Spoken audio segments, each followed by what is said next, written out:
live. Hello, welcome to Nerdarchy. For nerds, by nerds, I'm Nerdist Dave. Today I'm joined by all these fine nerds for some 5th edition Dungeons and Dragons for our Sky Remembers campaign. It's a Other Skies live play for 5e D&D.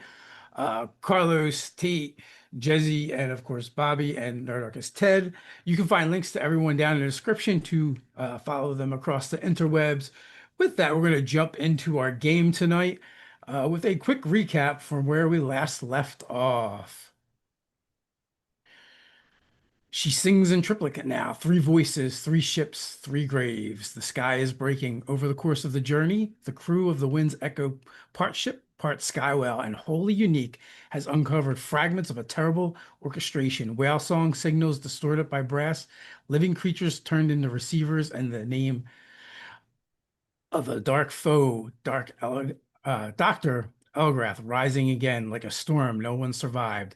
They began with a simple job, investigate a missing vessel, but nothing is simple in the sky. They found the skywell, Denvu, corrupted and crying, in the heart of a swirling maelstrom. They purged its torment and bonded with its soul. The wind's echo became more than a vessel, it became alive. From there, they followed whispers to Granglehold, the scrapyard city. They met the junk oracle who told them that they already feared. You saved one. Who told them what they already feared. You saved one, you left one. Either way, she knows your name now. In the wreckage of a skywell grave, they discovered twisted ether nodes, cocoon parasites, and a sky map, shards glowing with the names of corrupted whales. Zathmir, the maw unending, Dorloth, the crown of wires, Varnum, the hollow roar, and Exilith, now silent, last seen near Theopolis. The whales are not lost, they're being guided, herded, and one is heading for Haven. They defeated the Bellower of Silence and salvaged its heart shard, a pulsing artifact of etheric sorrow, and now it sings with memory. But the sky is still humming, the notes aren't done, and the signal continues. So we left off, you guys began exploring the carcass wreck, and you had just finished looking at the cocoons, which slicing into them, Dr. Ellis released the creature inside, ether strikers that have been experimented on and combined with ether tech. You fought them off, defeating them. Now to disassemble uh the linked navigation system, because Taro wants to bring it aboard the Wind's Echo. But there are still two other areas that you guys have not explored. You can take your salvaged goods and make a break for it, or you can continue exploring, or you can do something else. What is the crew going to do, Captain? Damn, like me taking over every other person's agency here. Well, they So could be I'm me at any time. right. So I definitely bring up these options up to the crew and say, "All right, so do we haul with what we have now, or do we explore further in for more booty, if you will?" Well, right now, Dorian, I think he pushed himself too much. And he's sort of like is cradling Dorian, who's limp right now, and you see the eyes lights flickering a little bit. I'm going to send him back to the ship to recover. Of course, no man left behind.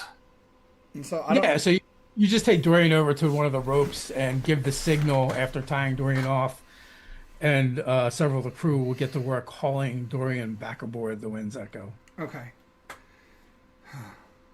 I will stay with you because I trust the crew to take care of him.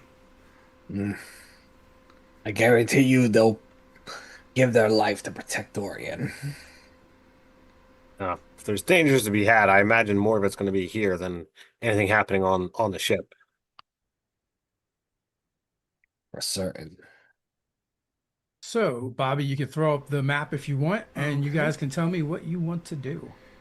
All right. And Jezi, you know that just even in the like just out of the corner of his eye, you see Rain keeps like glancing to you. Just like out of the corner of his eye after the heated moment we had last time. Like he just wants to kind of like see how you are, but he's also not wanting to like, he feels like he pushed a little much and doesn't want to push more, you know? So you guys, right. you guys were in the cocoon room, which is on the eastern side of the side of the carcass wreck. You had to go back to the center area where you guys kind of descended, right, in order to send Dorian back. To the front of the ship, the stern. You have a cradle containing something, and then you have these nodes that appear around the ship that can be explored as well. So, Captain, are we splitting up to look at these different things, or should we all stick together? Last time we considered splitting up. If we weren't together, we'd be sleeping with the sky whales tonight. So, I feel like we should stick together. Well, I think everything should be explored, but I'd like to see what's in that, that crest or that nest or cradle. Of course. At the very least, no one goes alone. All right, as you guys approach at the end of the corridor, slick with condensation and dried ichor, you find a vertical cradle suspended in flesh struts, barely holding together. Inside, a half swallowed by a cocoon of hardened bioresin and cable, floats a skeletal figure. If someone wants to make a medicine check, they can. It wears the shattered remains of an exo rig or Simba suit, designed to signal sinking with ether-bound beast. Brass glyphs flicker in its back, carved deep in the metal plating like arcane tattoos.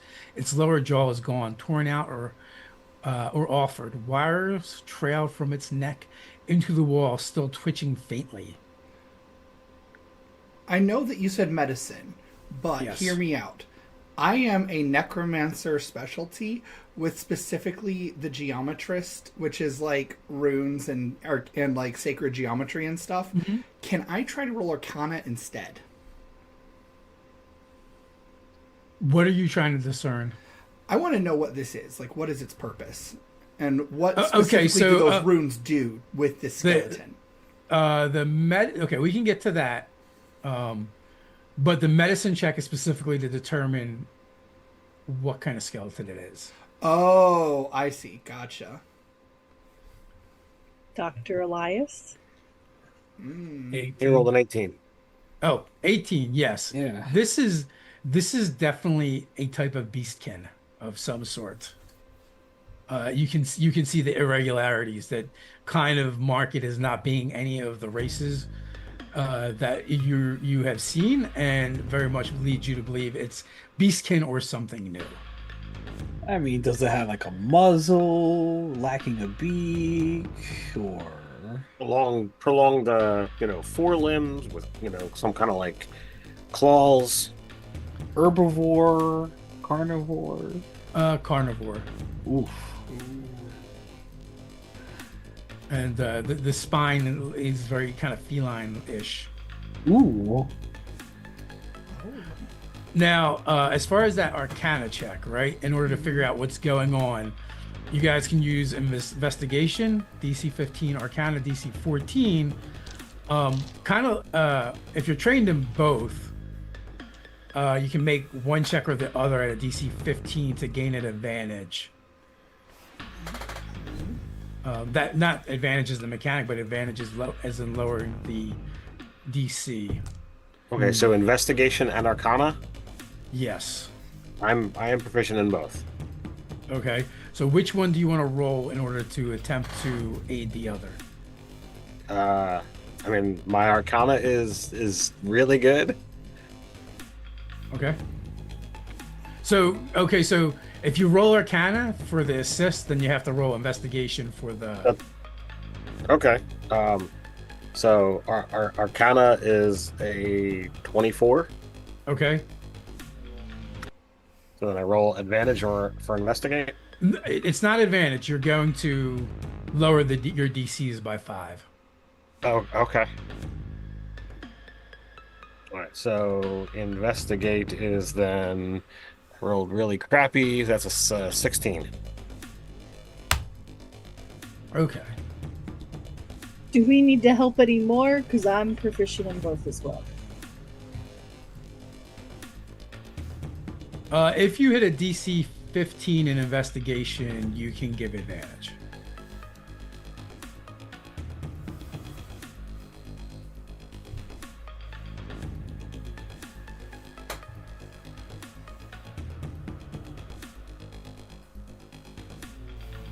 Going with a reroll. That's a dirty 20.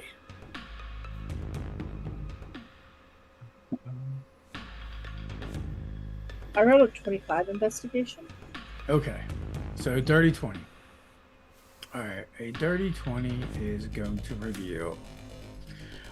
Basically, as you guys are kind of like working together and probing what's left of the system, you find that there's an Aether imprint that you can play back. So, as you touch the broken rig, and for a moment the ship breathes differently, the lights dim. Somewhere deep in the walls, the wind's echo lets out a sound that isn't mechanical, a sigh maybe, or a warning. Then the imprint flares. Not vision, not voice, emotion, pressure, fragments. Terror, heat, a pulse beating faster than any heart should. The name, Grisha whispered with reverence, with guilt, with love. Pain, a scream swallowed, skin meeting metal, a voice distant and submerged, commanding through static. Push it deeper, it must want to sing.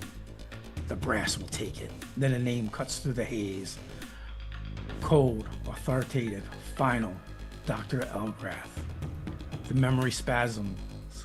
Visions flash of whale eyes wide with confusion, relay nodes sparking and a suit melting from the inside. A body slumping, no one coming to help. It failed, someone mutters again.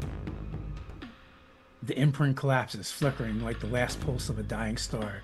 You're left with silence, the silence of betrayal. A name the sky won't forget.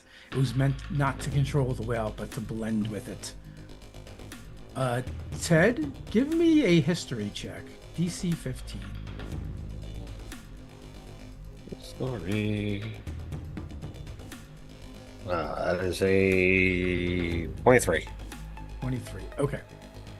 So the voice that you hear speaking, it failed, someone mutters again.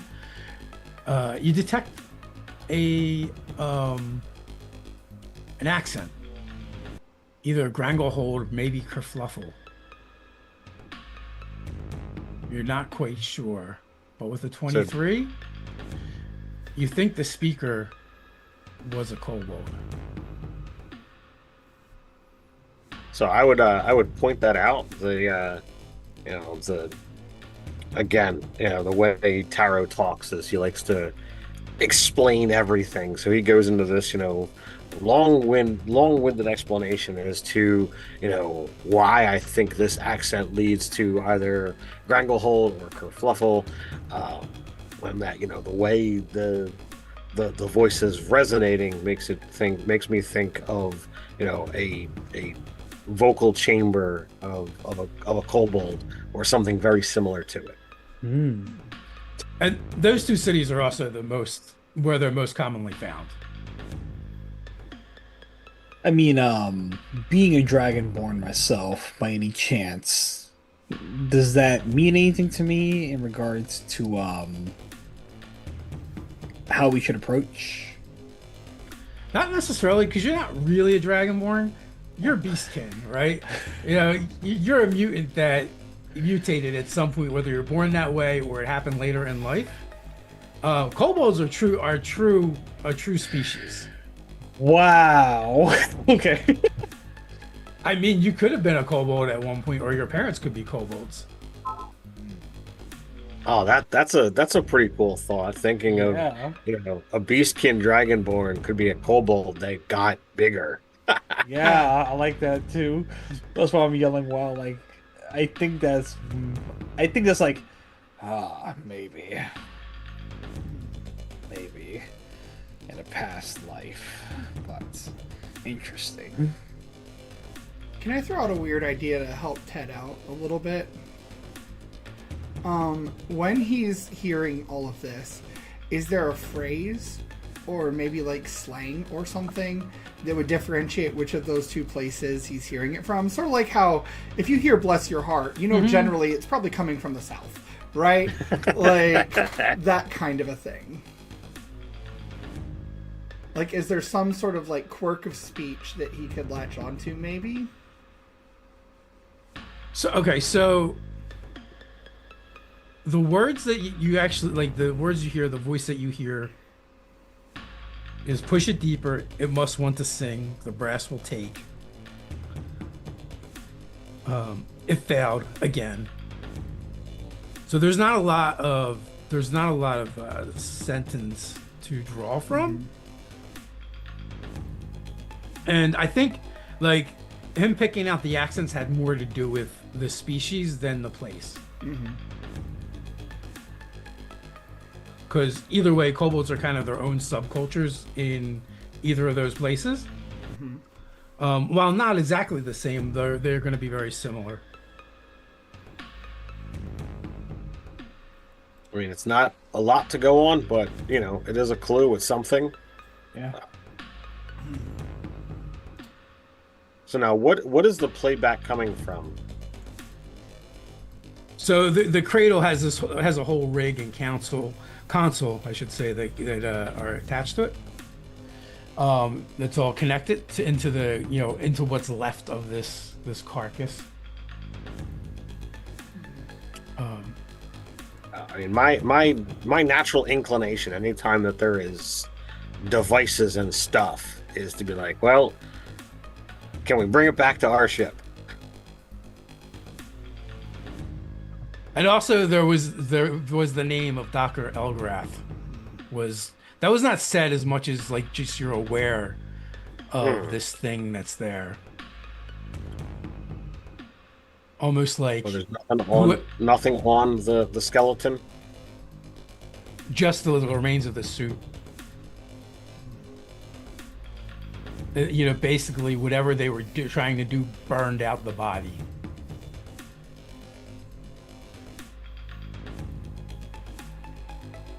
Can I determine what they were trying to do, given the arcane sigils and stuff, or not so much? Or maybe Elias could? Elias, would you like to come look at this? It kind of said, right? Kind of? Yes. Let me find.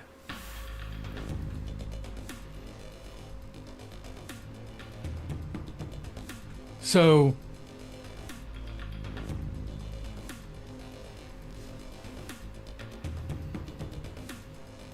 it's the suit was trying the suit was and cradle are designed to connect with another creature and kind of take it over. And you believe they were trying to dominate a skywell. yes.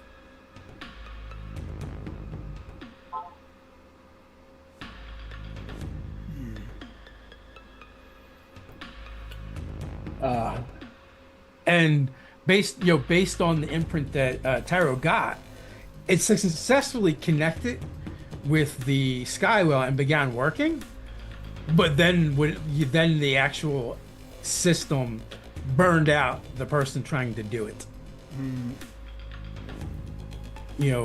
And the two people that this person is connected to somehow is this Dr. Elgrath, which I don't believe you guys have heard that name yet before, and Grisha. We have heard that name before. Yes.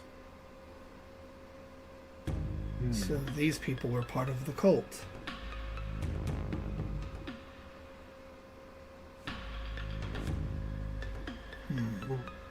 Or at least, we're willing to, work for them. Just because, a name is mentioned doesn't necessarily mean that they're legitimately allies. Yeah, you don't find his cult card on him anywheres. Oh man. I think just by virtue of fascination, Rain is going to find himself sort of absently, subconsciously wandering toward further into the ship. Okay. Which that would take you towards some of these nodes that are in different places. Mm-hmm. Set into the whale flesh like tumors, you find the first of the relay of devices, arcane in form but hideously organic in placement. Crystal struts protrude from nerve clusters while golden wire veins pulses beneath translucent skin like ether tendrils digesting metal. When touched, the device vibrates not with power but with intention. A faint click pulse travels down the wire into the wall. Something is broadcasting or listening. Well, that's not good.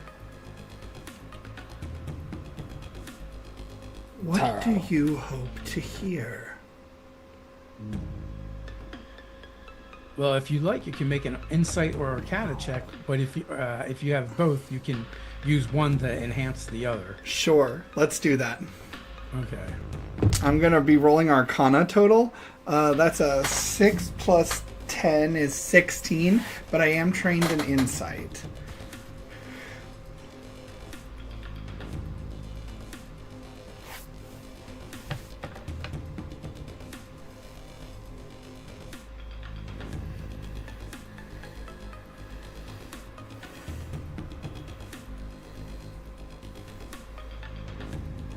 What did you get for your insight? I roll Insight as well. Gotcha. Yes. So so you roll one to enhance the other. Oh, okay, I got you. Well, I got a 16 for Arcana then, I guess, and a 19 for Insight. Okay. So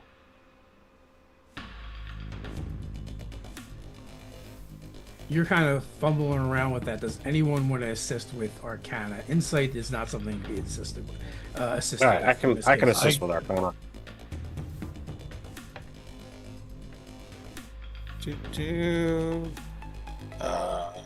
35. Alrighty Wow. then. So you may roll Damn. Arcana again at advantage. Cool. Because, yeah, I rolled like hot garbage that time. Oh my gosh, I got the same thing again. It's meant to be. Yeah. I got Can I a 6 assist base for again. somebody else as well? Only one assist. Would you like to use my inspiration if you haven't used yours already? Actually, oh yeah, we have inspiration. I'm going to use my inspiration because I care about this. There we go. Okay, so that's 27. Okay. So as you investigate, the nodes are sending intermittent ether pulses. The relay hums beneath your touch, not constant, but not chaotic. It pulses with intention. A steady rhythm like a slow mechanical heartbeat. Then again, then silence. You count the space between pulses. It's not random, it's measured, precise. You feel it echo out through the wreck, then further, beyond it, into the sky. This isn't broadcasting locally. This is meant to travel, to cross storm paths and pierce cloud walls, farther than any voice should reach. On closer inspection, the tone embedded in each pulse is familiar. Not to the mind, but to the bones. Low frequency spiraling tonal harmonics. It's not just a signal, it's a song, whale song. Echolocation patterns, but warped, forced into rigid cadence, calculated distance, interval trained resonance. They aren't speaking to the whales, they're guiding them, like buoys in a forgotten sea. But these beacons aren't meant to warn, they're meant to pull. The signal's triangulating something in motion, likely other whales. That the pulsing is rebounding. It's being used to triangulate moving targets, and something massive is responding. Subtly, but unmistakably. Another pulse fires low, steady harmonic. You feel it ripple through the walls of the wreck, bleeding onto the cloud-thick sky. A few seconds pass, then a reply, not in words, rebounding echo caught in the bones of the relay. The system shudders, not from failure, but from calculation. This isn't just a broadcast, it's listening.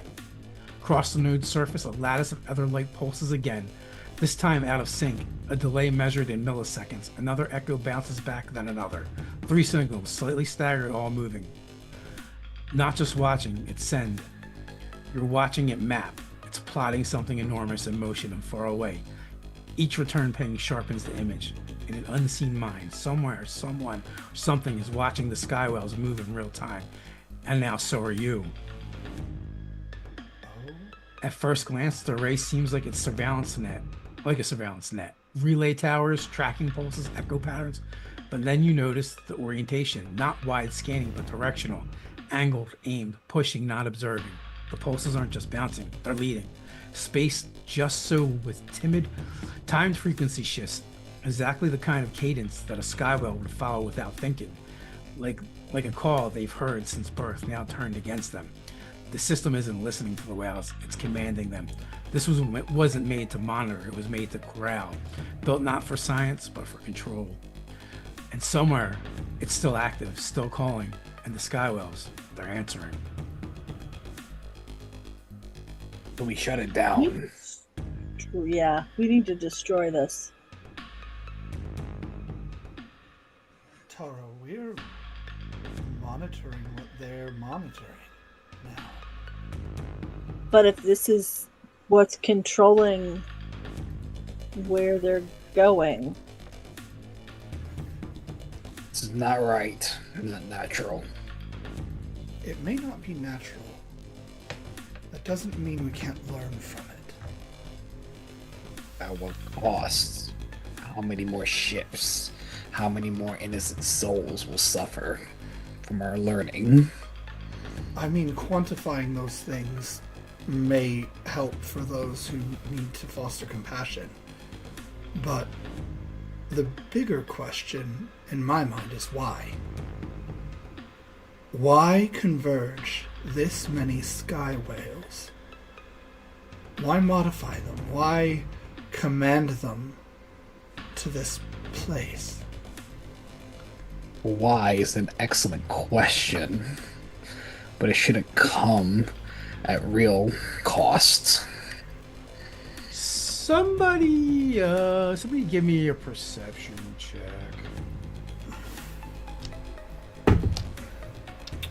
Dirty 20? Okay, so like mid-sentence, right?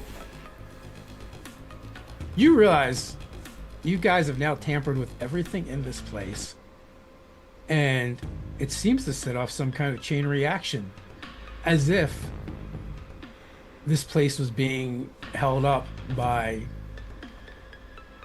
maybe some thoughts and prayers, or whatever it was. They're gone now, and it starts with just a subtle shimmer, then sparks spit from broken consoles, cracks ripple through the walls like lightning and bone. The once floating ruin groans, not from pain, but from relief. Whatever held this place together, flesh brass well, is gone now. Fusion tails, ether pressure screams through ruptured corridor. Relay nodes flicker and die, struts twist inward, swallowing light. This is happening while you guys are on this thing. We need to get out of here. Yeah. time to go. I will immediately cast Fly at 4th level on myself and Taro. Okay.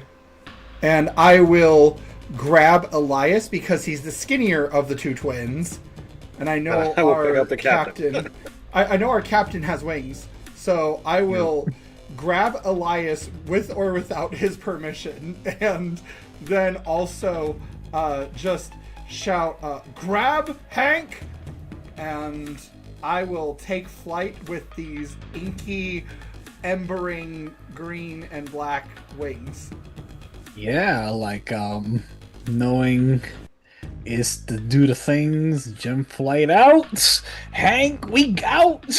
So you guys do that, and as you do, and kind of get back to the deck of the wind's echo, it bucks beneath your boots, as you race to it, and Mara, begins to move the ship away from the collapsing carcass wreck as fragments of dead tech and living tissue explode up around your ship. Crystal slivers shatter underfoot from the breath of the beast that turns ragged. You lift off seconds before the wreck folds in on itself, not with fire, but with silence. A soundless implosion, like memory being erased from the world. Then from the echo's belly, a song. Denvu sings. No longer mourning only. It's a call, and it's an echo. Not through the ears, but through the ship's living hull, through your bones, through something older inside you remembers what it is to be seen. In the clouds behind, a thin filament of light rises. It spirals upward, not flesh, not ghost, but something between.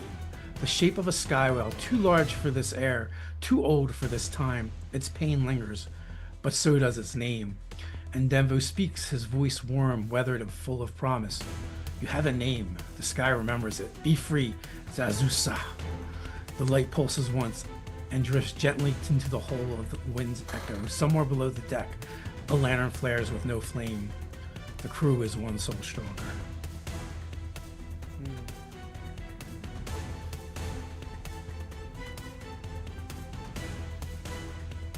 Well, I guess we don't have to destroy it.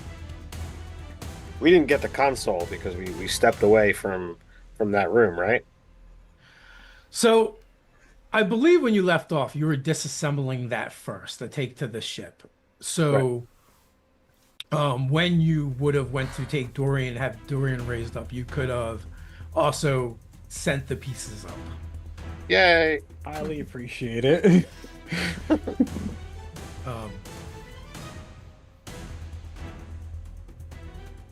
So that was weird, right? Yeah. That was. So this is the second time your ship has collected a soul of a whale.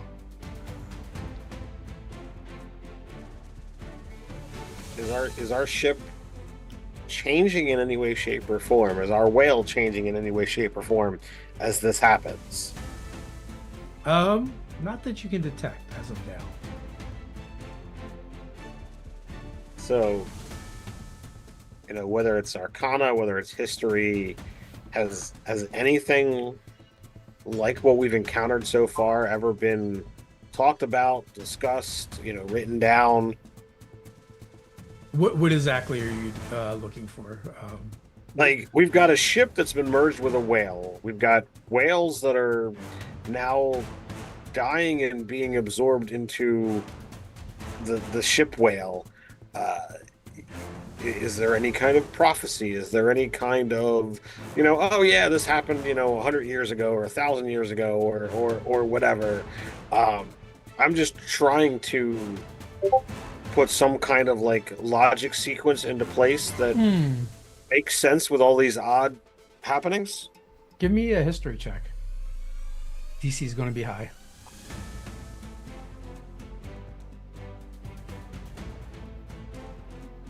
Well, I doubt a 19 is going to do it then. No. The only thing you do know is the ship was collecting souls before, but it always had been of the crew. So something has changed there because now, well, you haven't had any crew die yet, but as long as the ship keeps doing what it's been doing, it will all continue to collect souls of the crew that died here. But now, it appears, since merging with Denvu, it seems to collect the souls of sky whales after they've been kind of put to rest.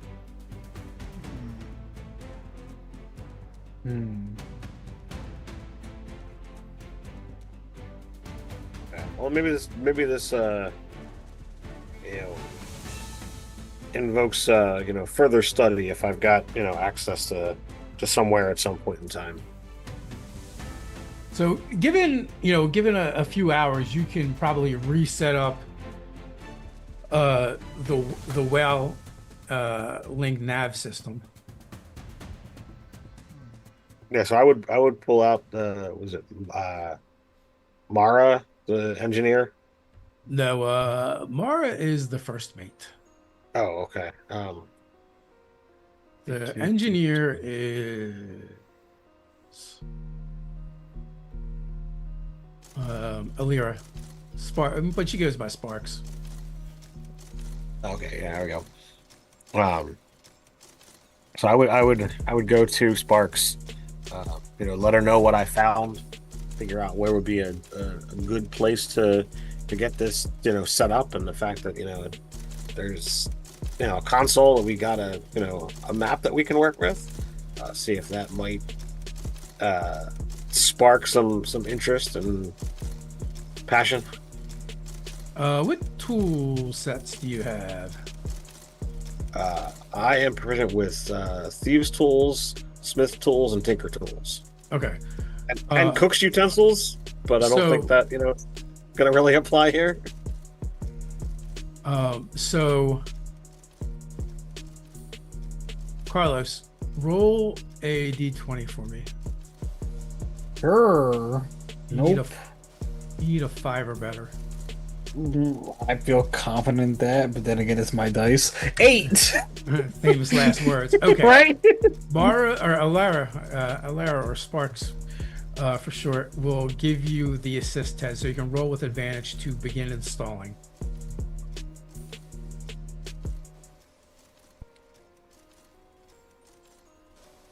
We got 15 plus. What stat am I working with here? And Tinker Tools, I think that's going to be Intel. So 5. So I do 4, so another 4. So 8. I'd say 25. Okay.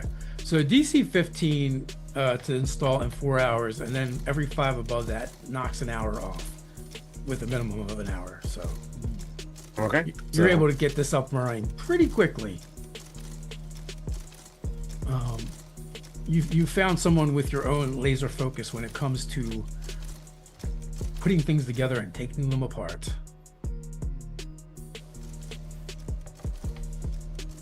All right. So this this human female, does she? I imagine, the passion of being an engineer.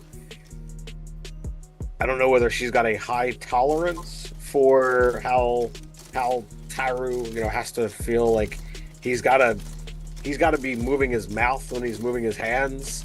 So whether I'm like smithing or whether I'm crafting, or in this case installing this thing, it's 3 hours of us kind of chattering back and forth. So as we get it complete, does she feel satisfied that hey, we did a good job, or is she like, just get the hell away from me right now? No, she's kind of like you when she's focused on a project, like, and she likes to nerd and geek out on it. Okay, cool. So much so, like, you've worked with her long enough, like, she generally tends to shock herself at least once a day by accident because she's so focused on what she's doing and not not worried about consequences per se. It's one of the reasons why her hair and nails are hair and nerves are mostly fried.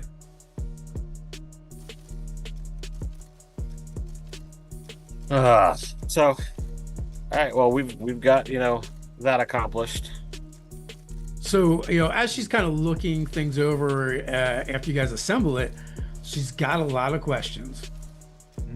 So it is kind of the opposite of what you just said, right? She wants to know what this does. What about this thing? Why are these lights blinking? Why is that? Why was there a light there, but it's not blinking anymore? Is that Theopolis? Ooh, that one looks like it's heading towards Haven. What are they? And she will So- not stop. You just rapid fire question after question until you stop her or answer something. Yeah, I would answer, with each thing that I have the definitive answer to, like, oh, those are those dots we believe represent sky whales, and as they're moving about, this thing has the ability to track them, and since that's kind of important, we wanted to save this device and be able to move towards them and see what's going on. Oh, why did the dot change? Don't know. Today's the first day I've seen something like this. So you're not inaccurate in your description, but more specifically, each of these dots you guys have learned last session, they actually correspond to a specific sky whale. Right, but I mean, I was being generic in my reply so that I could rapid fire the answers. Okay. And that, and then like if you go in depth, you can let her know. Well, that one going towards Haven is Dora, the crown of wires, right? And you have a description that you can give her, and what that one is based on its echo pattern from when you guys initially kind of delved into the nav system, and Exilith is the one that was disappeared near Theopolis. And the other two just seem to be moving into different directions into deep sky. So once it's all set up, I would call the captain over, let him know that, hey, it's up and running. Things look basically the same as it did on the other ship, and the one, and I'm already forgotten the name that you had said, this one moving by the city. I would point out, hey, that might be the one that we should go to next. If you think so, Cap. Go to work, Taron Sparks. Has there been any indication of degradation in our systems?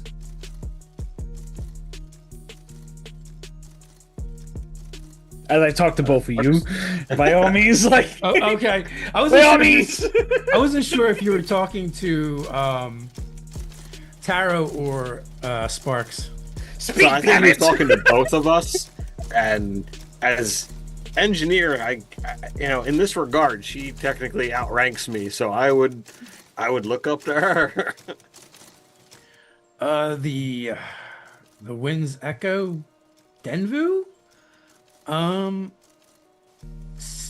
Nothing seems to have changed. Although I'm really curious about that other thing you brought on, that you have hidden away. Diane, they're fine. It's a little dangerous. Oh yeah, that thing. Forgot about it from a couple sessions ago. I'd be Captain, you can insight. What? Definitely inciting that, my dude.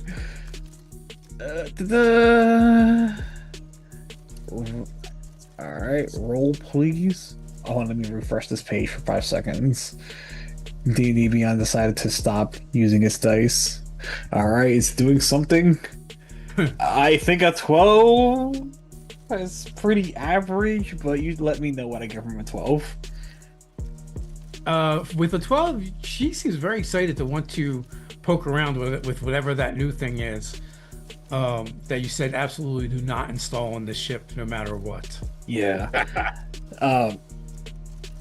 Sparks. But also, I guess, Taro, you're there as well, so you may insight her as well. I would love to. I mean, a general response, I would give insight away, and feel free to have your own speaking points, Taro. But That's 17. 17? Yeah, I'll let you speak first, considering you rolled better than me. With the 17, you strongly suspect she has not stayed away from it the way she's supposed to. But you don't think she's tried installing it on the ship yet? So, Sparks, Have you been following the captain's orders? She kind of gets indignant. I always follow the captain's orders unless they're not in the best interest of the ship, of course. So did you stay away from the thing that you are supposed to stay away from? I never touched it. Well, you're in my quarters. Well, I have to do my daily inspections of the ship, and your quarters are part of the ship, so yes. Sparks, while I trust you and your judgment and everything like that, as chief engineer, this is on a need-to-know basis, and I think you need to know.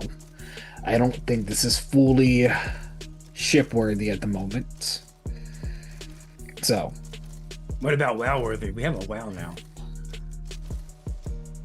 I don't think this is the best interest of this vessel. She begins rubbing her hands together, and her eyes light up a little bit, as if maybe some of the residual electricity from the many electrocutions she's received fills them. I've never worked on a whale before. And let's hope you never have to.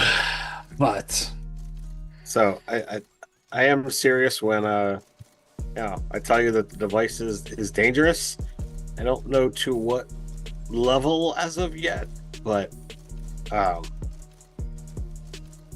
is it Rain, Bobby? Is that your character's name? Rain. Rain identified the object, and it definitely holds some ill fate to it. Well, I mean, do you know the history of the Wind's Echo? That seems kind of fitting. So you want to add ill fate on top of ill fate? Well, you know what they say in math, two negatives always make a positive. Sparks! As I strictly call out their names, like, bro. Like, Her words are making a lot of sense to me. I mean, I know the tinker brain is be tinkerings, and I understand that passion, but I'm role playing my dude. So what about a trial run, Captain? It's true, Captain. We could always uninstall it if it doesn't work out. Is there a way to run a simulation on this? Actually, wait. I don't think I'm smart enough to know what a simulation is. I have don't a think 10 I don't think intelligence. So, like, I'm gonna lean down and whisper, but I don't know if I'm like really getting any quieter. So Sparks might hear me. You know, Rain did say that the ill part was if a person binds to it. Didn't say anything about installing it into the ship. What do you think? No, actually, what it was is actually You have to attune to it. attuned to it. Actually, negated some of the effects.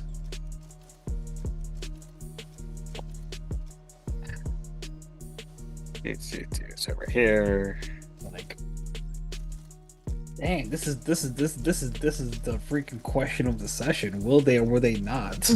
Like, install this dangerous pice of. So while you guys are kind of like going back and forth with that, everything is in Discord. If you want to take a look at it, Yeah. Definitely. What is the rest of the party doing? The crew. I want to approach the brothers together. Okay. So he'll probably do that by just kind of showing up in the same place they are, and waiting on one of them to notice or acknowledge him. Because I'm a necromancer, I'm a little creepy, right? Didn't necessarily know that, but So Hank and Elias, you notice the necromancer creeping on you guys. Rain. So, how are we doing this? are you asking in character or as a player? Yeah, character. Well, what kind of monsters do you two hunt? I've heard that's why you're here. What do those monsters look like?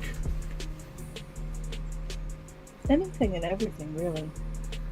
I mean, we never really got out of Haven, but people, beastkin. Cultists? So just so you guys know, for some background history, Haven was a corrupted city that got purged, and there are still some dark places in Haven. So you may have encountered things there. Feel free to ad-lib whatever you like. Okay. I mean, we've seen some dark stuff. A lot of cultsy shit. I would classify it more as the paranormal or corrupt than anything else. So have you come across this name Grisha before we all did? Oh, yeah. So, I'm of two minds. Whatever is happening could play out. We could see what they're trying to do and handle it after, or we could try to circumvent it. But whatever they're doing, it's about as grand as cults like to aspire to. It's like they actually succeeded, Yeah. which most don't. They didn't drink the punch. Right. Sorry.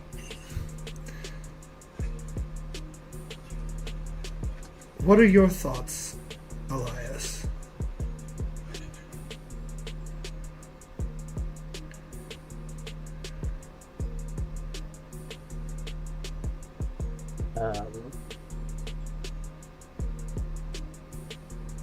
I definitely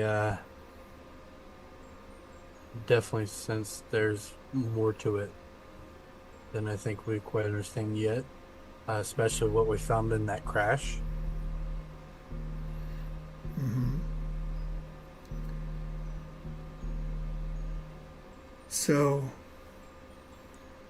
if we feel like we need to know what they're doing specifically with the whales, I may have a way to help with that, given the nature of our ship. I mean, I'm not stupid enough to think that anyone joins this crew on happenstance, given the very special nature of what this machine vessel does, even before the whale became involved, before we melded with Denvu.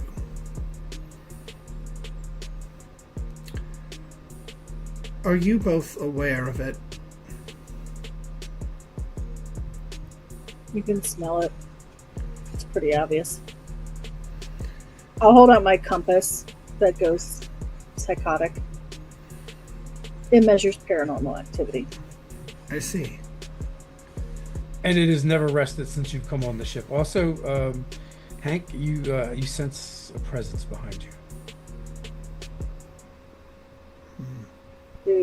Okay, I'm gonna look behind me. As you do, you hear the swish of a mop as Mops is there. I knew it. Mopping away, silently whistling to himself. Do we think he's a mole? He's just always here. Well, No, I'm a kobold. Right. Sure. Mop on off. I love Mops, MVP of this whole campaign, FYI. right? All the players here have been great Mops. Whoever thought of them, great. Was that? I think it was Ted.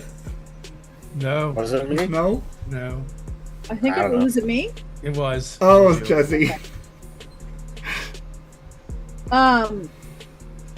So Rain, are we wanting to? Do we need to attune to that thing? I personally think it's a bad idea. In fact, I don't even like it being on the ship, if you want me to be fully transparent. The ship was already special before that thing, and I'm worried that what's special about the ship and what's special about our captain, who's been intimately tied to this ship, may corrupt if that thing is allowed to attune. I wonder if maybe it's even theory crafting niggles at the back of my brain and says perhaps it could be the key to corrupting one of these sky whales that's merged with a ship. And if we were to do that, we might ruin Denvu all over again. Yeah. Like it would re-corrupt him. So do we want to get rid of it? I mean, it seems a bit too powerful to just... Like, it could be beneficial, but also at the same time... I may be able to destroy it. I'm not sure. The Aether is fickle, but it flows like water. And in theory, you can sponge it up and remove it. Dispelling it, if you will. That is a thing I can do. I can do a lot of things with magic. And given the nature of how we've needed to rely on one another for life and death, I feel it's only appropriate that I share that my familiarity with life and death is a lot more thin than others.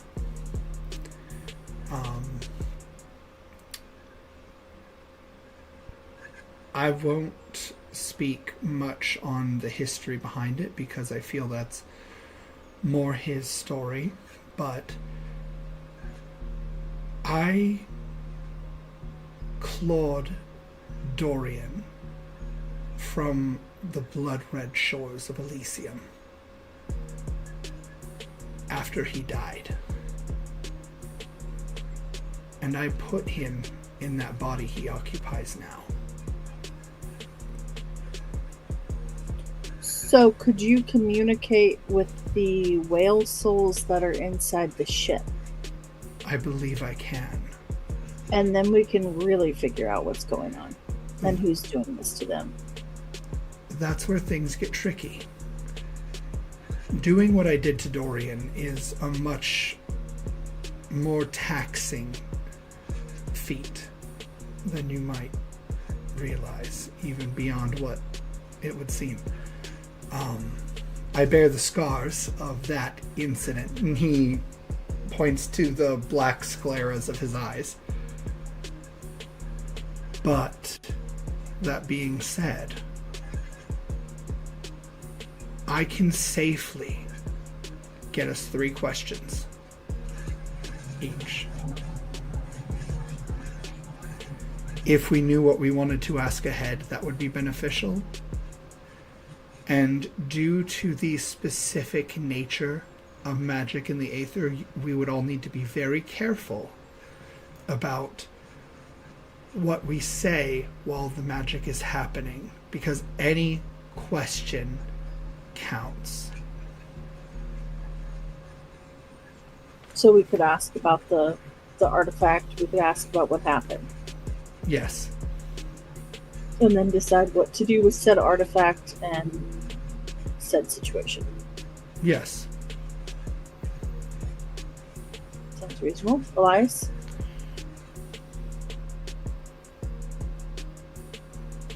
I think that is probably our best bet.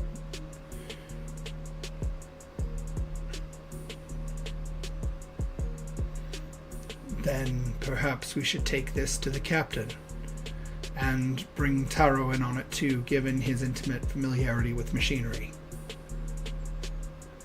Sounds good. All right. So while that's happening, I'm chewing out sparks. So So, how many other members know about your curiosity, Sparks? What do you mean, Captain? You and I both know you have the loudest mouth in the engineering room. Look, Any given day, I've got the only mouth in the engineering room.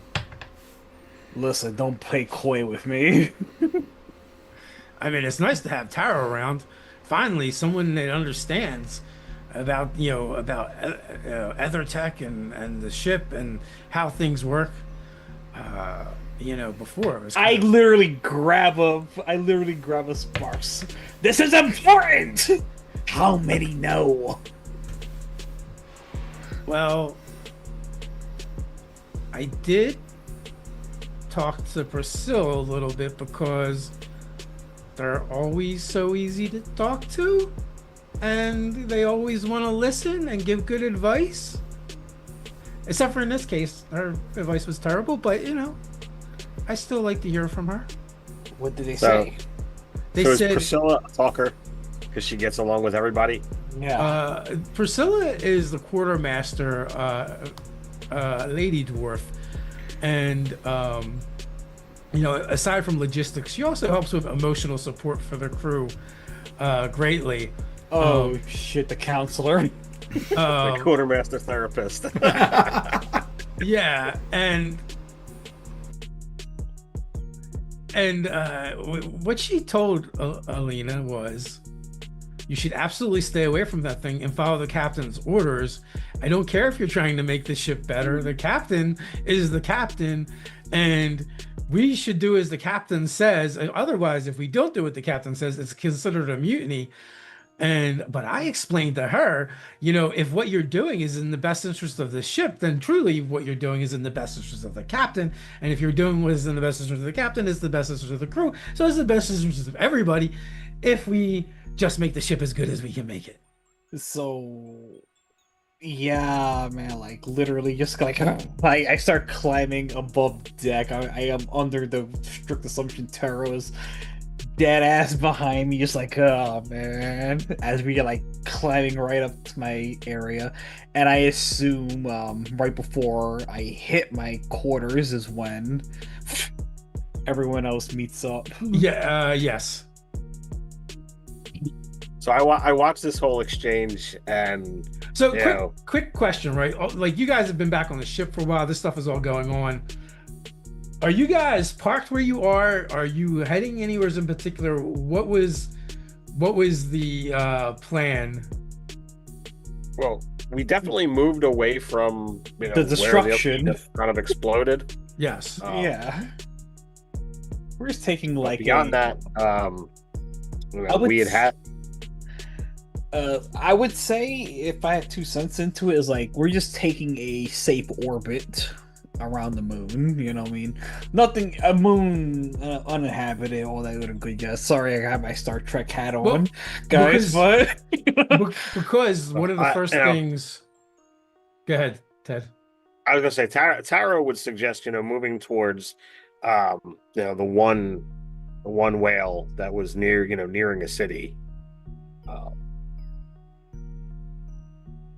no, for sure.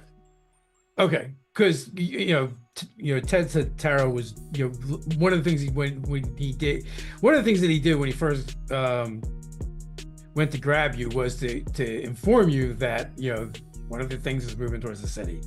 So it's safe to assume it is at that point that you gave Amara the order to return to Haven. Okay, yeah. Like Okay. literally, just because like I didn't say it. By all means, let the story happen as it happens. You know what I mean? Yep. I just wanted to make sure I didn't want to dictate what you guys were doing. It makes sense. Like, I would definitely do it. Just because I didn't say it doesn't mean me being responsible. Captain didn't order it. Okay, so the ship has been underway for a while now then. Julio. Perfect. All right, you guys all kind of converge. And then we meet up. Just a bunch of people I wanted to see. Open my cabin. Please, let's come in. Yes, you two mops. As I close the door. He says, "Aye, aye, Captain," from the inside of your cabin. Just mopping away. Oh man, he is getting every inch of the ship. I love him. There's So, much to discuss. Captain, Hmm. I was just discussing with the good doctors, and then he will lay everything out that he laid out to Elias and Hank. See, I'm gonna be honest, Bobby. I was kind of away for a little bit of that. All So right, you guys so- give me a quick TLDR. So he, TLDR, the device is bad. Get rid of it. the device is bad. Get rid of it. Also, Dorian is the way he is because of Rain tearing his soul back from the afterlife and putting it in a robot. And while he's not willing to go to that extent because it results in magical scarring, he can safely connect with the spirits on the ship to ask for 3 questions. Absolutely, to that last one. By all means, if you think it's safe, go for it. But in regards to the relic, so we agree it's bad. I honestly think that it's not as horrible as you guys are making it sound, and we've got a very very dangerous and unorthodox mission ahead of us. I think this could give our ship, our whale, just a bit of an edge, and whoever kind of connects to it, gives us another added advantage in our mission. That's my thoughts. I think we ask the questions because the spirit of that whale that artifact came from is in there. And then we'll know more and we can make a better educated decision because it is inherently evil. We don't want to corrupt Denvu. We probably need the extra firepower, but we also don't want to corrupt everyone in the process. Absolutely. And Elias has proven to us that Denvu is a person and capable of thought. If we intend to install something or otherwise attune something to him, he should have a say. I think the final makes decision sense. should rest with him. I understand your concern about his autonomy, but I'm responsible for the lives of this crew. Not Denvu. You aren't, but Denvu. that doesn't take away his agency. And Rain will actually take Yeah. a step forward at that. If Denvu Speaking doesn't of know, which, it's not Rain. happening. Speaking of which, Rain, I wish to speak to you privately later, but for right now, we need to come to an understanding of one thing. You are not responsible for the souls of this ship. I bear that unfortunate responsibility. We will not endanger it under any circumstances, under any whim. Until we do know more, that won't be happening. Is that understood? It is. Happy we come to that agreement. When Denvu wants to be embarked by themselves and not carrying the lives of everyone else aboard, by all means, whatever Denvu wants to do may do. I did not ask for Denvu. Denvu came here. So we will deal with it as it so happens to be, unfortunately. As it may be. but we cannot endanger the lives here under no circumstances. But for right now, I believe I forget. Forgive me. I forget. Was it which one of the brothers said they wanted to speak to like spirits and stuff like that? Hank. Yeah, thank you. One that talks. Yeah. Forgive me. I'm in character too deep. I'm like, I forgot. Hank. I believe you have the means and skills necessary to get more information on what we have here. Actually, it would be Rain. Oh, my bad. Who was it? Like, Rain will be casting a spell for us to ask questions and has suggested that we prepare our questions prior to casting the spell. And if anyone asks a question during the spell, it will count as a question, even that if it wasn't the intended question. Shall I write instructions for you? no. I misunderstood who was doing what. Right. Okay. Do we need to write down your questions? I speak. You can to read, right? I speak to the spirits on my own time, but by all means, if you wish to ask questions of the spirits of this vessel. Okay, so you can talk to the what was the bellower? Can you like single them out? Because that would, clear everything up as to what that is in the box. If you have that information, you might want to share. The spirits come to me when they see fit. But if you have a way to invoke them, by all means. Well, we probably should invoke away once we figure out what questions.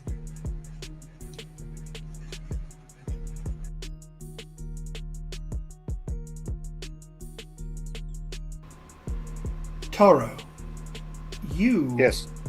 are probably the most versed out of all of us related to that device. So what do you want to know? I want to know, like, what it is truly capable of. I know that we can connect to other whales, put up a energy barrier to siphon the energy of storms in the mind, but beyond knowing where other whales are and seeing through their eyes, is there more to this device? The whales teach us quite a lot, so I think having this intuition, this connection, will truly allow us to complete our mission faster, easier. You all seem very guided or guarded about using this, whereas I'm willing to tap into it and see what advantages we might be able to make out of this. I'd love to learn what I can do to assuage all of your fears. Will it destroy our ship? That's what I want to know. Or if the ship can become recorrupted. That's more the concern. Is if we use it, is it going to recorrupt the ship? Is it going to corrupt the souls? We obviously know that it can cause insanity. So, nothing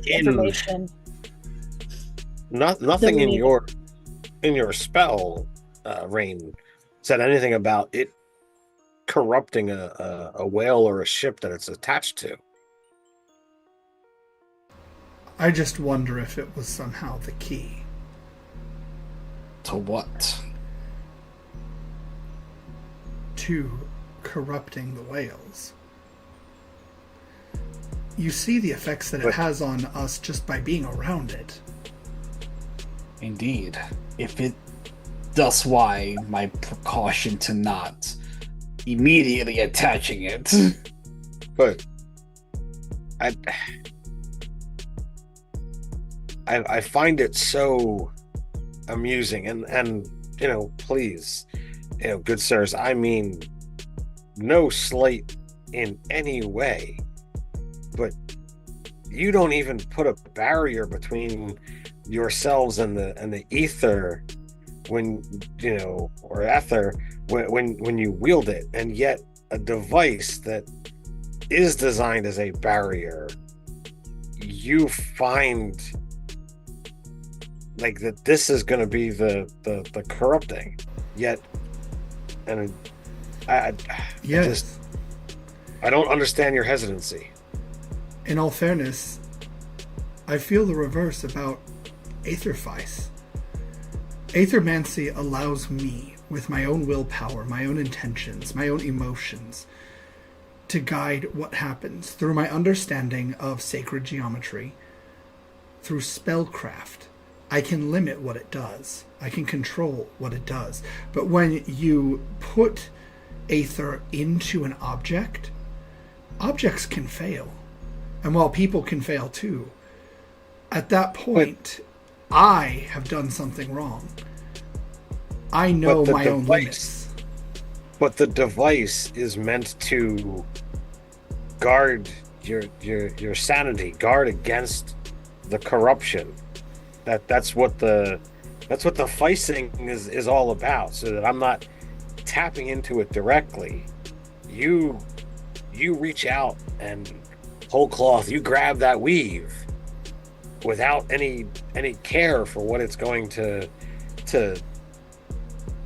impact you. Yes. There has to be a way to figure out what effect it may have without attaching it to the ship itself.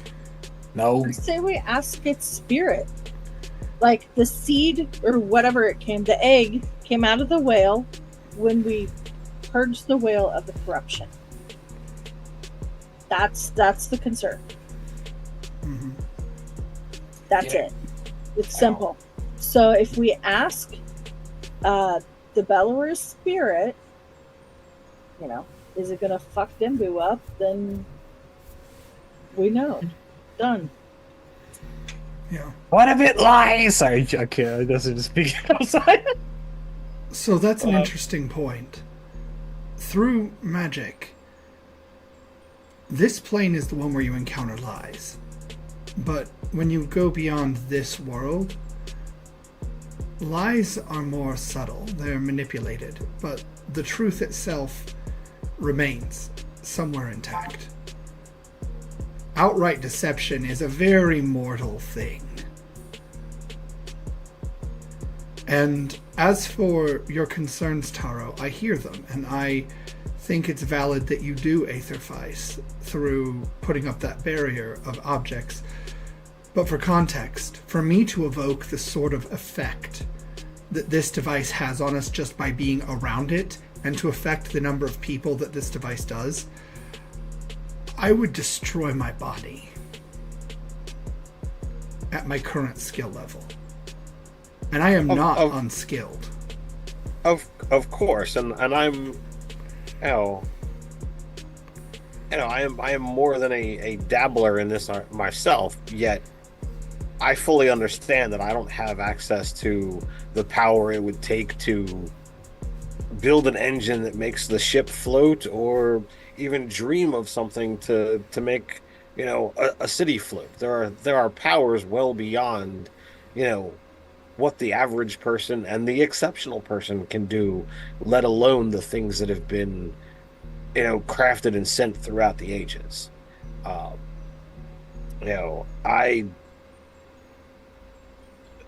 invoke no slight. I marvel at those who are without fear, and you can see that he like stops himself a moment as if he's like self-censoring, as you're brave enough to tap into that power, raw and unbridled, and clearly your magic is much stronger than the things that I can do. Um, so again, and I nod, not respectfully towards you. Uh, but I feel I feel based off of the words that you have said through your own magic, I can work with the item myself and garner the same answers, but there's nothing to me that makes this seem any real danger to the ship or the crew. I'm not gonna keep going if Hank thinks the best course of action is to reach out to the spirit of the whale who had this last and see what their response is. I'm all for it.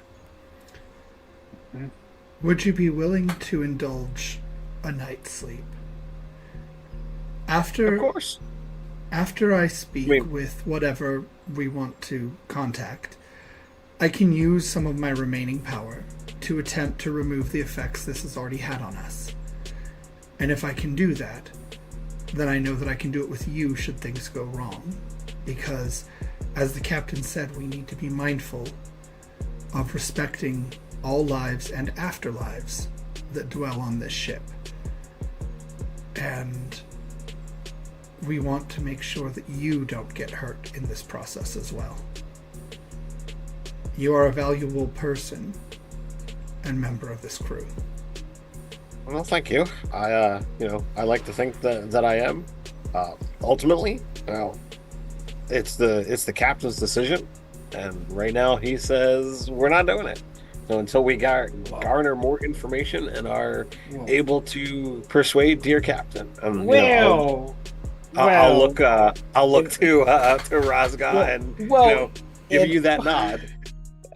I wholeheartedly appreciate it. Then again, I am still a player character. I have the same level of authority as you guys in this game, FYI. But if I'm role playing this, John, I would be plain. I would be even the captain would be plain to say was all I said was not to endanger the ship, but anyone willing to brave this danger. You watch as I walk over to one of my cabinets and I pull out a good year brandy. You know what I'm saying, man?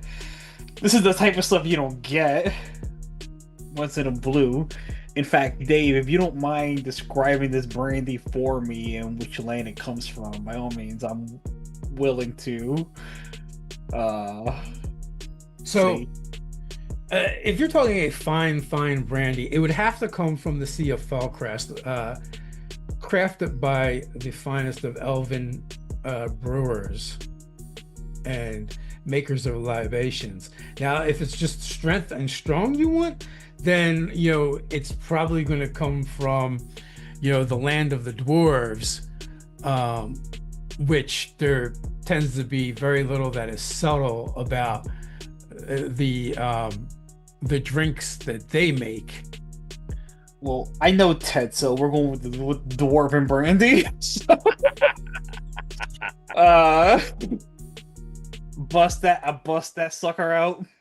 So in that case, you're grabbing one of the fine Petrachus vintages to imbibe. Yeah, and I pour a shot for every one of us, even Mops. Mops, 1 second. Like, hold on. Please tell me he gets drunk off of just the one shot. This would be hilarious to see him walking around drunk. Actually, he seems to have a very strong constitution.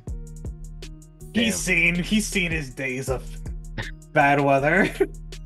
As I pour a shot of the good shit, I'm like, So So as you guys do that, and at a certain point, you guys are probably going to want to rest, and also Rain is going to need to study up, as he said. As you begin perusing your spell book, you realize that the spell you want to use isn't quite adequate for the task because it requires things you don't have access to. And also, most of these have been dead too long. Most of the spirits, the Bellower and the newly acquired spirit, not so much. They're more recent, but let's not let the rules get in the way of a good time. So, it's going to take you a couple days to craft a ritual to perform a seance, to speak to the spirits of the ship, and it'll work a little bit like Speak with Dead, but not quite. It'll be a skill challenge, that you guys are going to have to engage in order to invoke the spirits of the ship to get them to communicate with you, Rain. One, they've kind of acknowledged you because you're one of the few people who have been able to see them and know their presence. But also, you're having to get their trust is going to be another thing. They've been wreaking havoc with Hank's compass, the whole time.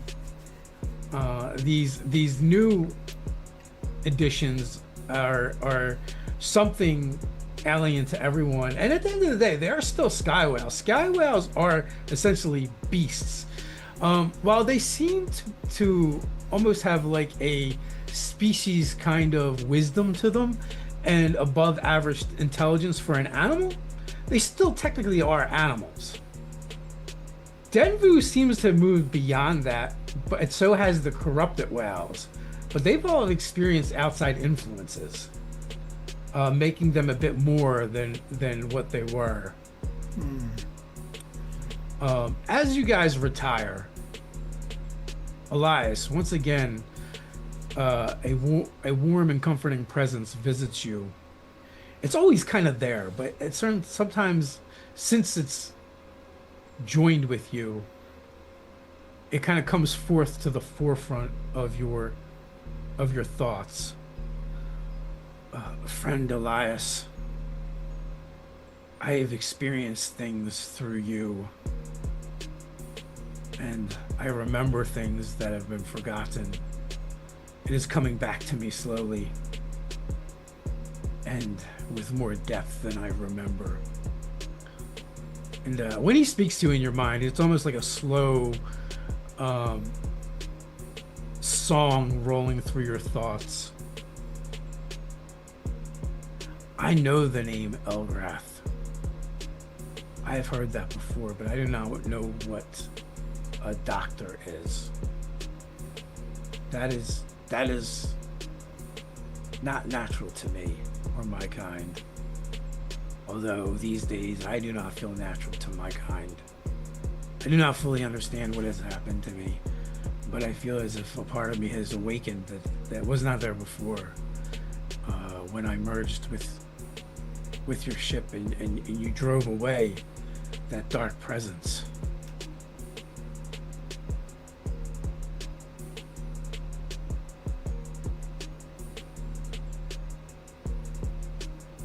Elgrath is the eldest of us. She may be the oldest sky whale in existence. She is what we would call a revered mother of the pods. But something is wrong.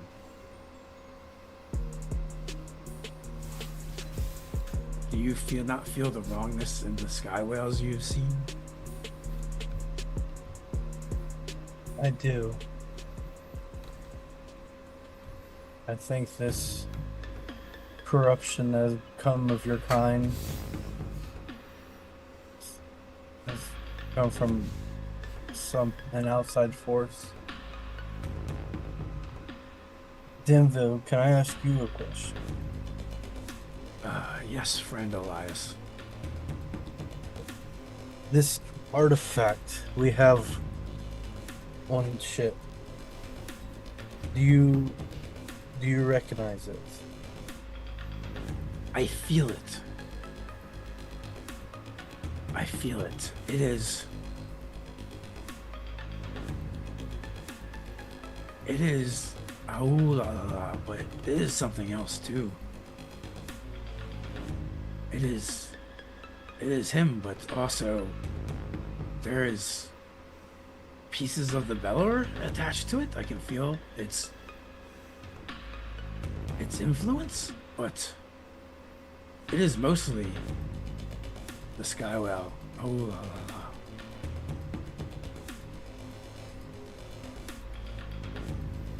We were to find a way to attach it to you. It could bring great advantages, but there could also be risks. Do you think it is something we should attempt? Well, I don't know how I know this, but I know that which you recovered is his heart. Just as I now know I have two hearts. One which has always been there, and then the other which I gained when I merged with the wind's echo. The core of this ship is now my heart too. Do not think now I would be able to survive without either, or I need both.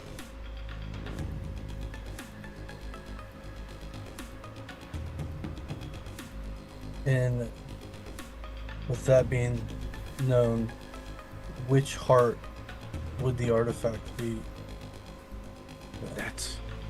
That heart would have been formed from the ship or ships that my fallen brethren would have been merged with.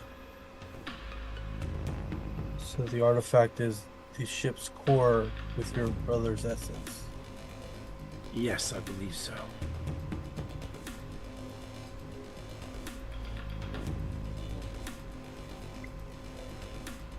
What is you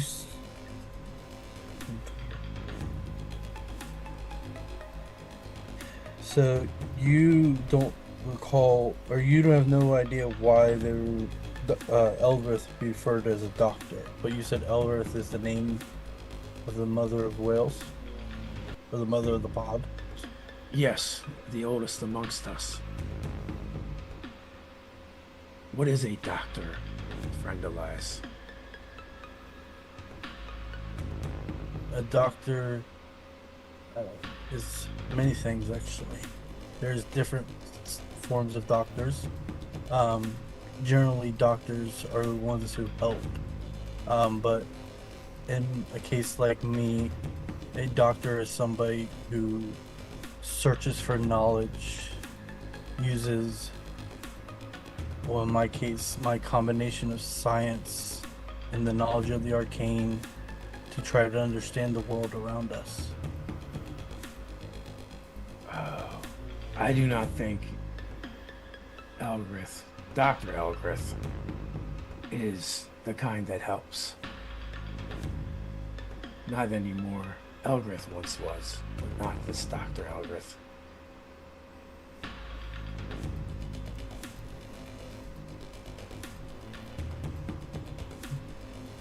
Very curious. I think I felt her presence. And then that's when that thing tried to take me over. And I fought for days, weeks. I don't know. Time had no meaning until I stumbled across friend Elias and the wind's echo. And you saved me.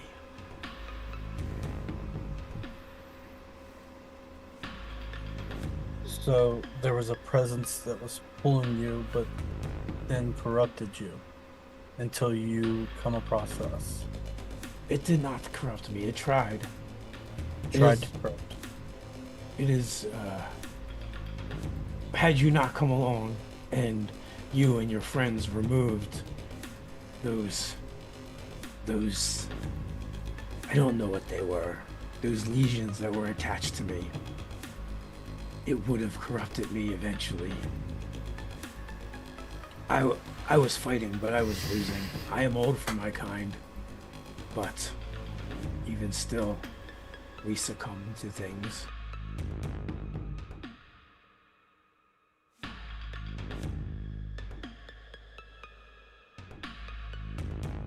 And now those things are being done to others of my kind. I do not know how many, but I believe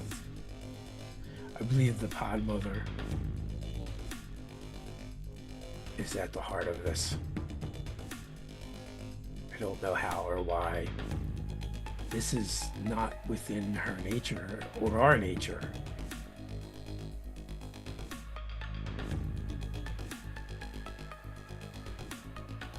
Those same forces that attempted to corrupt you may have corrupted her and has put her down a path that is not normal.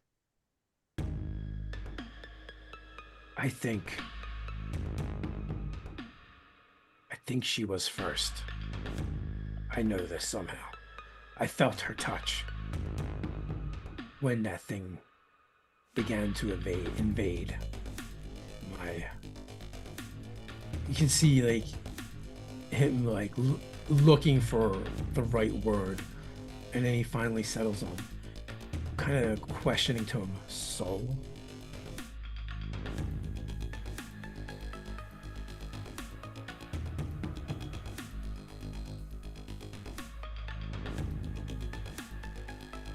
I don't quite know how yet, Denvu, but I will find a way to help your brother. I should hope so. At least when you purge the things from them, you give them peace in the hereafter. They have joined with my song. And I don't know how I know this, but as you purge them, I see them as they were and who they are once again.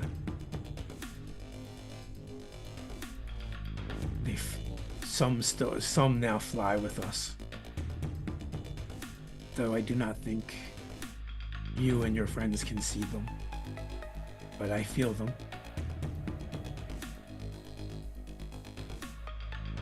And somehow, the captain is connected to them as well now. This ship is special. There's something about it that calls to souls.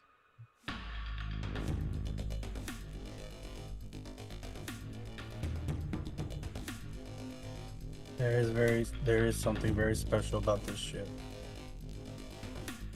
And I think with you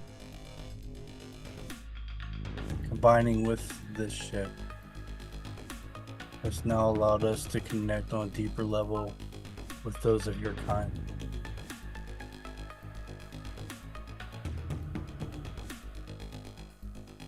I do not know where this will take us, but I am curious to see, and I am glad that I have friends now that will help me help my kind.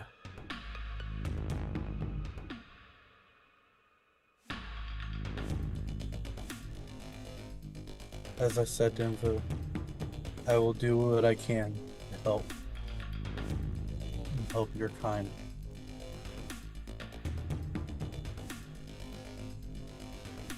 With that, I will let you rest as I soar through the skies and carry my friends with me.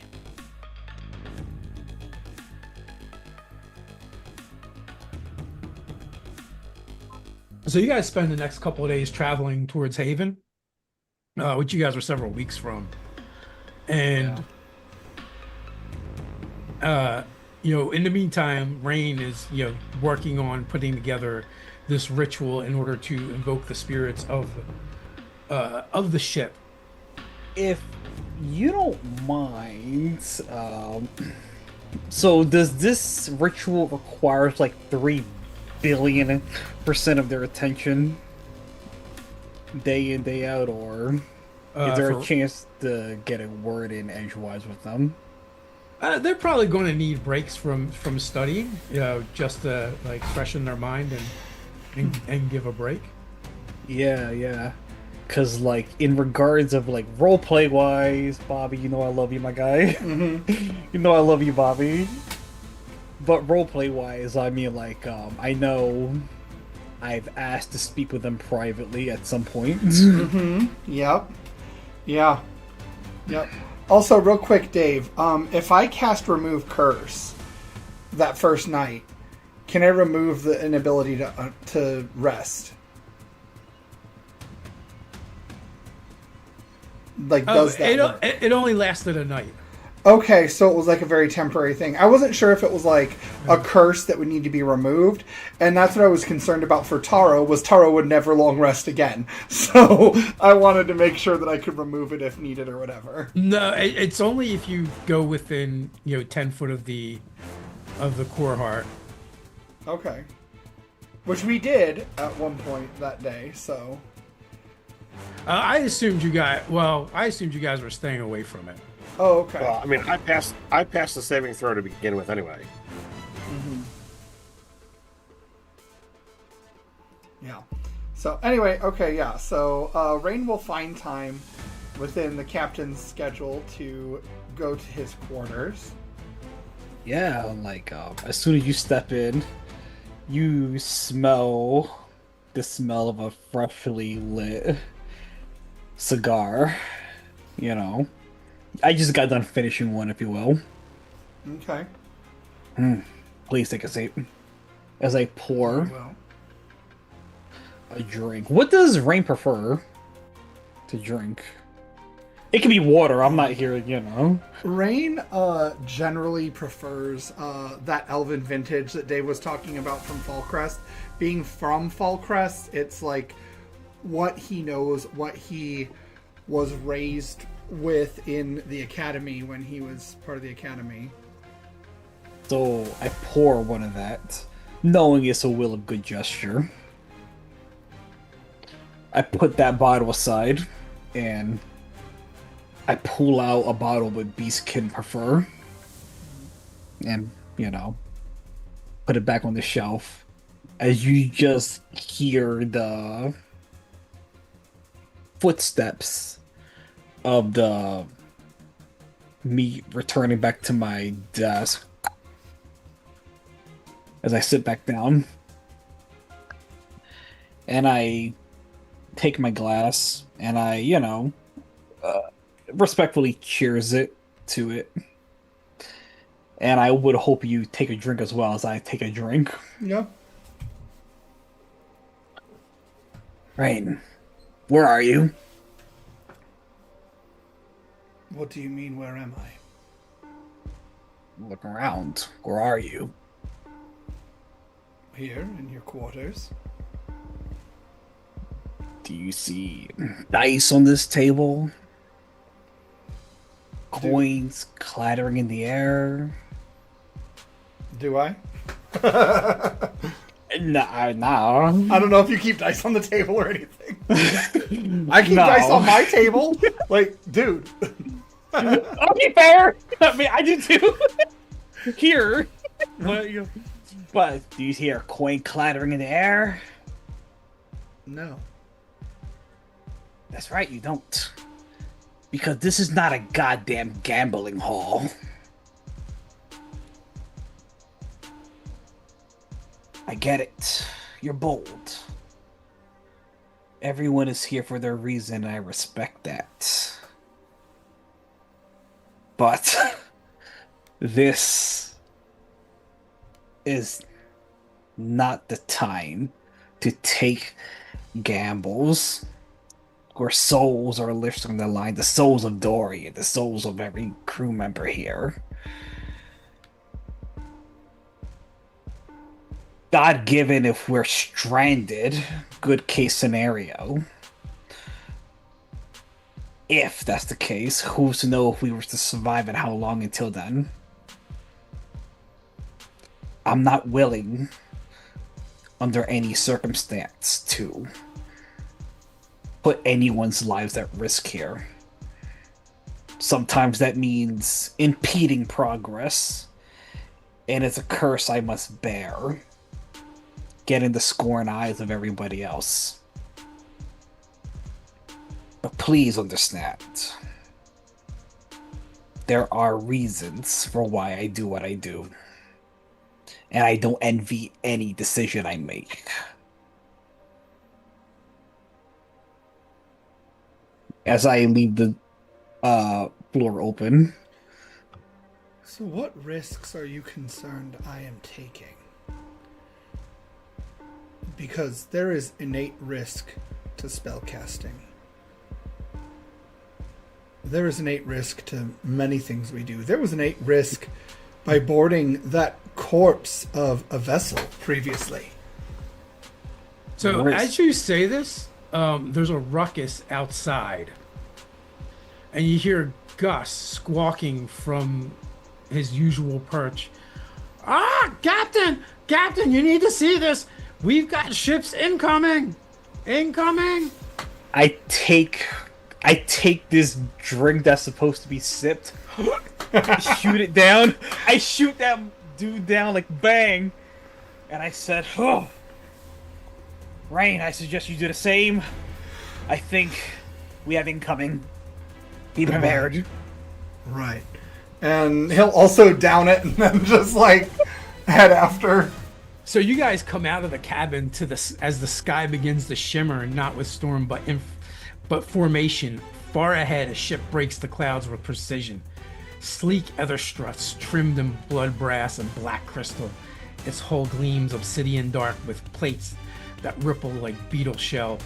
It flies high, flanking the wind's echo with patient menace. The sides are marked with the ship's name, Grisha's Pride. Behind it, slower, louder, comes another, a blunt-nosed behemoth with jagged ribs of iron and ether engines pulsing a deep thrum. Grisha's fury emblazoned upon the side. Its enormous cannon is already yawning open. Both ships fly under the banner of a new law. Grisha's sigil flies boldly from every ether ring and spar. A glowing hand, palm outstretched and fingers reaching like commandments. In the center of the palm, stitched in the shimmering thread, is a closed eye. Unblinking, watchful, it pulses faintly as if alive. Then with practiced choreography, Grisha's Pride angles closer, its bow tipping ever so slightly. A parley pennant unfurls, crimson on one side, bone white on the other. An offer or a warning. A crackle over your ether line, static resolves to a smooth voice laced with command. This is Captain Veith, voice of the eyeless. The sky knows your trespass, winds echo. Grisha remembers what was taken. You will cut engines and prepare to receive terms. The wind's echo creaks not from damage, but as if waking. Denvu stirs beneath the hull. You feel the air change. The sky holds its breath. You've been offered a parlay.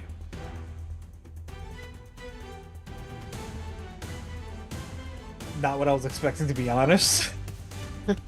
I gotta. Aren't we presumptuous? What are your terms?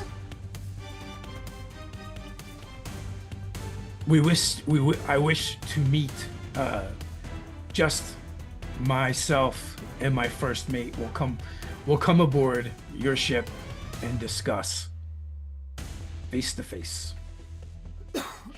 I hope you don't mind that. I'll have my crew here with me. Well, yeah, that's what he offered. He offered to come to your ship, so you have home ground territory, and you know, in theory, they're outnumbered. It's just, you said, just him, the captain, and his first mate. I offer you safe passage, and I raise my sword. Anyone that lays a hand on this man and their first mate will have to deal with me. And I resheathe my sword and open up the thing so if we can avoid a conflict.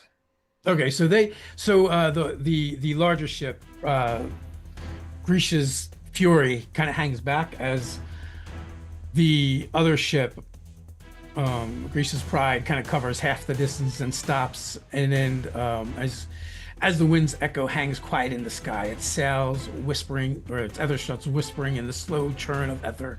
A single drone pulse chimes from Grisha's Pride, not alarm, but announcement. From the upper deck, of the enemy ship, a movement stirs. A medium-sized mech steps forward, sleek and hunched, plated in burnished brass and trimmed with crimson cords. His chest glows with an ether core pulse.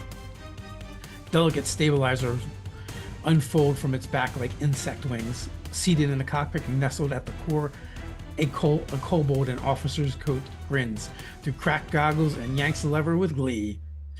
Clear to descend, all teeth sheathed for now. The mech leaps, riding on bursts of contained ether thrusts. Its arcs downward, not crashing, not gliding, but deliberately controlled, and lands hard on the wind's echo with a hiss of vented steam and magnetic clamps. Rising from the open platform on its back, tall and still as a statue, stands Captain Veith. Insectoid limbs move with insect grace, barely touching the floor. His mandibles click in rhythm with an unseen melody, and his crystalline eyes reflect the ship and the crew in fractured multiples.